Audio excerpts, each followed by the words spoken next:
Hello class, I hope everyone is having a great afternoon. The last time we were together, we talked about conflict and what a conflict was, and we defined a conflict as a fight, battle, or prolonged struggle. And if you'll remember, we watched the video of Mulan and where she's fighting on the mountain against the Huns. Well, ever since America began, we've been fighting wars. But the last war to be fought on our soil was in 1865, and that was the Civil War, a war against the North and the South. But even if a war is not fought on that country's soil, it still affects the citizens of that country. Now, I don't know about you guys, but I know that I was not alive in 1865, so I don't really know much about what it's like to live in a country where war is being fought. I'm sure that it can be a really scary thing, and as much as we want to read about it, we still can never understand it. But what we can understand is what it's like to live in a country that's at war, but it's not being fought on our home soil. It's being fought somewhere else. Currently, we're involved in the War on Terror in the Middle East, but ever since 1865, we've been involved in many other wars. America has fought in World War I, World War II, the Korean War, the Vietnam War, the Persian Gulf War, the war in Afghanistan, Operation Enduring Freedom, and then currently the War on Terror. It's a lot of things. It's a lot of wars to fight in.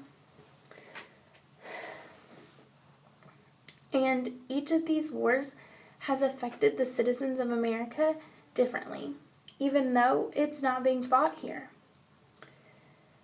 During World War I and World War II, there was a shortage of different goods because the soldiers were our main priority, and we were concerned with making sure that they were okay before making sure us at home were okay.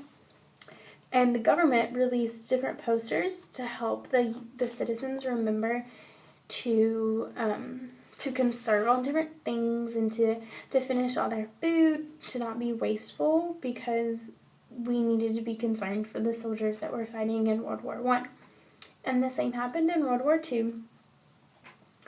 They wanted everyone to be mindful and be cautious of what they were doing and to conserve different things and to wear things out until you absolutely couldn't wear them anymore, and then to buy new things, because the soldiers were our main focus and we wanted to make sure that they had everything they needed because they were at war protecting us.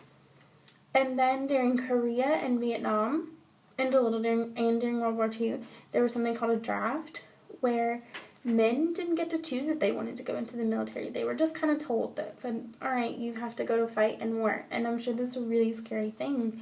And here at home, that meant that there weren't a lot of men around. And during World War II, a lot of women had to go to work, doing different jobs that they wouldn't have done before the war. And then during Korea and Vietnam, when the draft was even bigger, there were a lot of protests and people didn't really like the draft. So that was another way that it affected us here in America.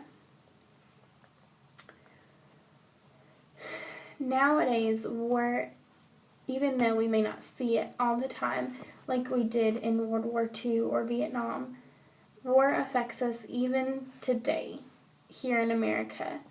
Because every day on the news we see soldiers that have died and fought for their country, or happy moments when soldiers get to come home.